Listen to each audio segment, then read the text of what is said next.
E o Estatuto da Criança e do Adolescente completou 28 anos de existência no Brasil. De lá para cá, muitas conquistas no que diz respeito aos direitos da criança e do adolescente foram alcançadas. Confira na reportagem de Patrícia Helena Dorilhão. Em 1990, foi firmado um grande compromisso nacional em prol dos jovens brasileiros com a promulgação do Estatuto da Criança e do Adolescente. Há 28 anos, muitas conquistas foram alcançadas com o ECA, como, por exemplo, a diminuição de bebês sem registro de nascimento, de casos de trabalho, mortalidade e violência infantil, maior acesso e permanência nas escolas. Ou seja, crianças e adolescentes transformaram-se em sujeitos de direito. Embora os índices tenham melhorado, ainda há muitos desafios a serem enfrentados. O ECA colocou, de fato, a criança e o adolescente como sujeito de direitos.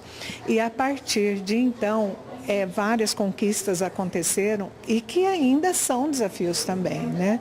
Nós temos a questão da violação, do abuso sexual, do abandono de crianças, muita criança ainda precisando de mãe, de pai, da convivência familiar, o trabalho infantil. Houve uma grande diminuição, mas ainda continua sendo um desafio para nós, operadores de direito, conselheiros e, enfim, todos que atuam na defesa da criança e do adolescente. Eu acredito que nesses 22 anos de minha atuação aqui à frente do SEDECA, na qual eu fiquei 2 anos como presidente, elas serviram para implementar políticas públicas que pudessem fazer o enfrentamento de todas essas formas de violência. Pesquisa do Visão Mundial demonstra que praticamente a unanimidade dos brasileiros entendem como necessária a discussão sobre o assunto.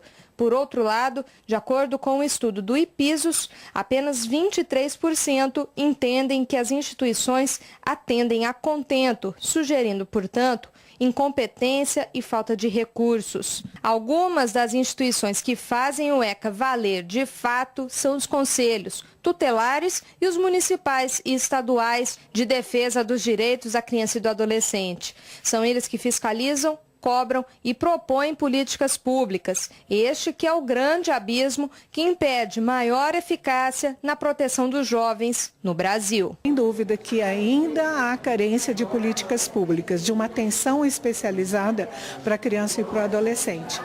E também nós contamos muito, tem um papel fundamental nessa proteção, no cuidado da criança e do adolescente, os comunicadores. Porque a partir do momento que se conscientiza a sociedade, que a sociedade saiba como cuidar, como cobrar, nós conseguimos também transformar. O surgimento da escola de conselhos, ela dentro desse contexto de esclarecimento dos atores que vão atuar na defesa dos direitos, preparando melhor esses homens e essas mulheres que são eleitos pela comunidade de uma forma bastante democrática. Essa preparação é o fator principal que eu creio que melhorou todas as políticas públicas, porque são eles que recebem as denúncias de falta de médico, falta de creche, falta de transporte escolar, né?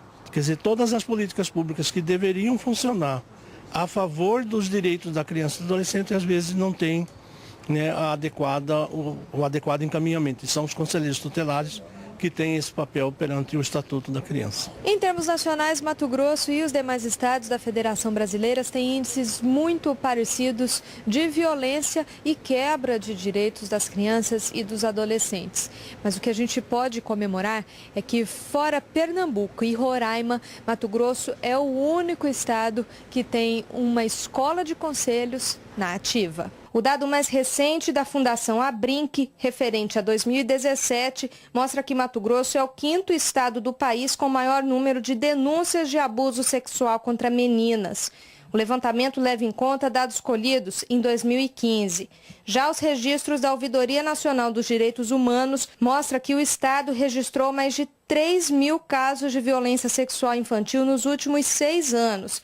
Mas estes números tendem a ser bem maiores, já que grande parte das vítimas esconde ou é coagida a não denunciar. É por isso que, para mudar esta realidade, as instituições precisam funcionar, é claro, mas a sociedade civil também pode fortalecer a luta. O primeiro papel da sociedade é denunciar todas as formas de violência, né? Sejam elas quais forem, em que local ela estiver acontecendo.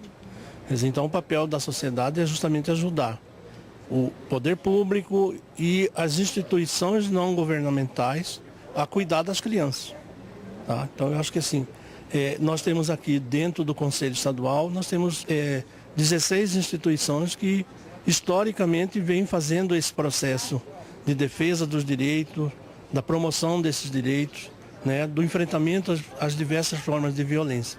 Então, a partir do ECA de 1990 para cá, a sociedade civil ela ganhou muito mais espaço de interlocução dentro das políticas públicas.